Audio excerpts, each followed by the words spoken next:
अब छोलिया हो या लोबिया, सफेद चने या काले चने, सब कुछ मजेदार बने।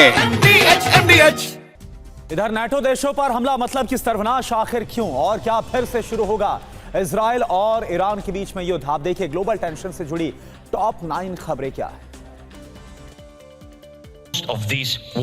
नीदरलैंड के हैग में ट्रंप और जेलेंस्की की नेटो समिट के बाद बैठक हुई। दोनों के बीच रूस यूक्रेन में जारी युद्ध पर चर्चा हुई। ट्रंप ने इस बीच जेलेंस्की की तारीफ की तो हैग में नेटो देशों का घोषणा पत्र भी जारी किया गया। नेटो देशों ने कहा है कि हर खतरे का मिलकर सामना करेंगे। किसी भी सदस्य देश पर हमला नेटो पर सीधा अटैक माना जाएगा। रूस यूक्रेन युद्ध पर नेटो चीफ मार्क रूटे ने कहा कि राष्ट्रपति पुतिन पर उन्हें भरोसा नहीं है। नेटो के फैसले से वो खुश नहीं होंगे तो रक्षा खर्च बढ़ाने पर भी नेटो देशों ने सहमति जताई है। राष्ट्रपति ट्रंप के दबाव के बाद रक्षा बजट में जीडीपी का 5% निवेश करने पर सहमति जताई गई है।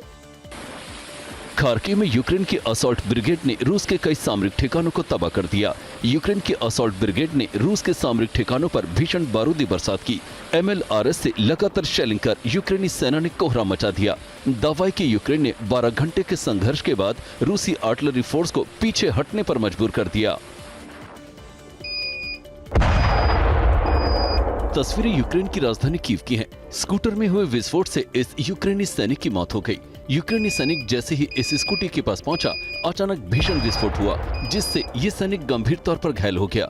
इलाज के दौरान इस सैनिक ने दम तोड़ दिया। ईरान पर हमले को लेकर राष्ट्रपति ट्रंप ने बड़ा बयान दिया है। उन्होंने ईरान हमले की तुलना द्वितीय विश्व युद्ध से की। ट्रंप ने कहा कि अमेरिका के एक्शन से युद्ध खत्म हुआ है। उन्होंने खतरनाक मोड़ पर पहुंच चुके इजराइल और ईरान युद्ध को खत्म कराया और युद्ध विराम में अहम भूमिका निभाई। ईरान ने इजराइल को फिर से युद्ध की धमकी दी है। IRGC के कमांडर पाकपुर ने कहा कि अगर इजराइल ने फिर से हिमाकत की तो ईरान की बैलिस्टिक मिसाइल का बटन फिर से दबा दिया जाएगा। ईरान के सैन्य कमांडर ने कहा कि मिसाइल ब्रिगेड 24 घंटे रेडी टू अटैक मोड में रखी गई है। अगर इजराइल फिर से गलती करता है तो ईरान माकूल जवाब देगा। परमाणु कार्यक्रम पर ईरान के विदेश मंत्री अब्बास अराक्ची ने बड़ा बयान दिया है। उन्होंने कहा कि ईरान अपना परमाणु कार्यक्रम बंद नहीं करेगा। न्यूक्लियर तकनीक हासिल करने के लिए बहुत मेहनत की है। हमारे वैज्ञानिकों ने बलिदान दिया है और इसी मुद्दे पर ईरान पर भीषण युद्ध थोपा गया। खान यूनिस की जंग में इजराइल के 7 सैनिकों की मौत हुई है।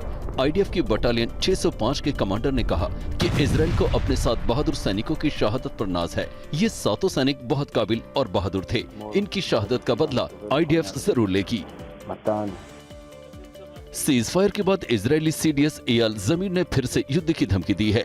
एयाल जमीर ने कहा कि ईरान के खिलाफ अभी जंग खत्म नहीं हुई है। इजरायल ने अभी जंग का एक महत्वपूर्ण अध्याय खत्म किया है। युद्ध को अंजाम तक पहुंचाना भी बाकी है।